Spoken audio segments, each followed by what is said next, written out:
नाज़रीन, आज हमने अपने प्रोग्राम में आपको ये चेरी पिकिंग का ज़रा इंकरेजमेंट की है फलों की, और ख़ास तौर पे चेरी पिक करने में जो मज़ा आया मुझे आज और आपके साथ मैं शेयर कर रहा हूँ। इसमें ख़ास बात जो मैं आपको ये बताना चाह रहा हूँ वो ये है कि चेरी जो है वो उसका ट्री जो है वो काफ़ी हाइट पे चला जाता है, उसकी ब्रांचेस, और हर दूसरी ब्रांच पे ऐसा लगता है कि अच्छी चेरीज लगी हुई हैं, तो आप रीच आउट करते हैं। तो ऐसे रीच आउट नहीं करें। जो लैडर है वो 8 फीट से ज़्यादा ऊंची, आप उस लैडर पे ना चढ़ें।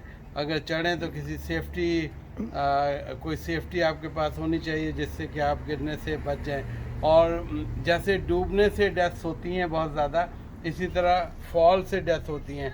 तो अनड्यू फॉल जो है वो ऐसा काम ना करें जिससे कि आप हर्ट हों। तो आज के सेगमेंट चेरीज़ के साथ दिल अपना पाकिस्तान।